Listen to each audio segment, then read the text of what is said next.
My name is Edward Korbanov, and I will be showing you the mobile application my partners and I developed in order to help record and store laboratory data results for the Idaho Transportation Department.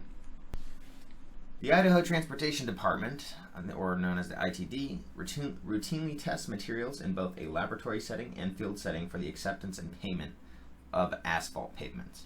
ITD spends approximately $300 million annually on asphalt pavements, and these tests are used to determine not only the acceptability of the material, but also the payment due to the contractor that's actually constructing the roadway. It's critical that the measurements are done accurately and reported accurately. Over the past several years, the ITD has developed a web-based application, the QASP portal, for recording these measurements and calculating the quality level of the asphalt pavement and implemented source document requirements. The current practice is to record the measurements by hand on a form at the time of testing. That form here is the ITD 888 form, and the current practice is just to record all these measurements by hand at the time of testing. And so here's different parts of the form we got here.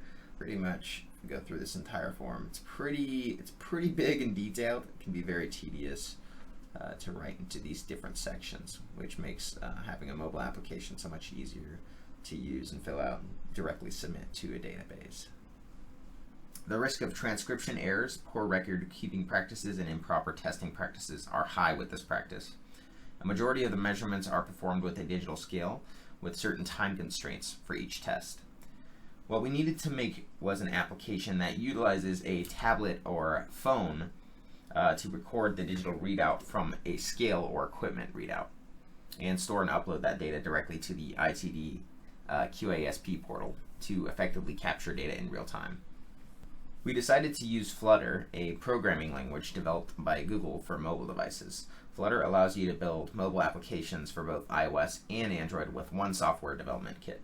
This allows the Idaho Transportation Department to be able to build the application in the future for both iOS and Android, making it easier to maintain since there will only be essentially one programming language. And now co-developer John Martin will be taking over to walk you through the application itself. So as you can see here, we have our app, which is running. It immediately opens to a login page that is connected to our database. We have it set up also for new users so that they can go ahead and register a new account if they need to. So I think we'll go ahead and register a new account.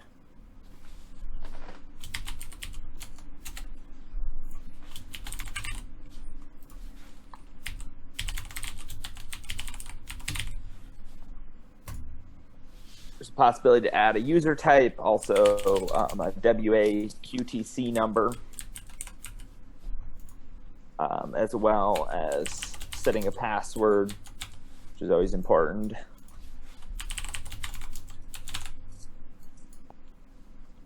Right, and then we can use those credentials to log in. We also have a forgot password feature, which will allow for a code to be sent if you forget the password. As you can see here, you put in the email. We don't want to do that necessarily right now, but that's the possibility of what you can do. Then we have our select projects, because each person will probably be using a specific project, and so we allow for them to be able to select a particular project. So you can see that here. Also, it's possible to create a project. So if you want to we can do that.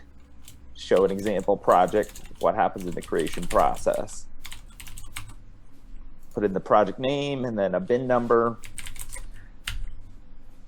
And then when we click create project, it will create a project. And then the name is displayed at the top of our screen there.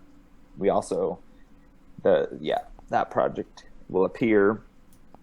So if we go to project, there's lots of different form fields. That was an important part of this process, was getting these different form sections set up so that the information could be inputted quickly and easily. There's also an account information page that we have set up that will display the user's account information.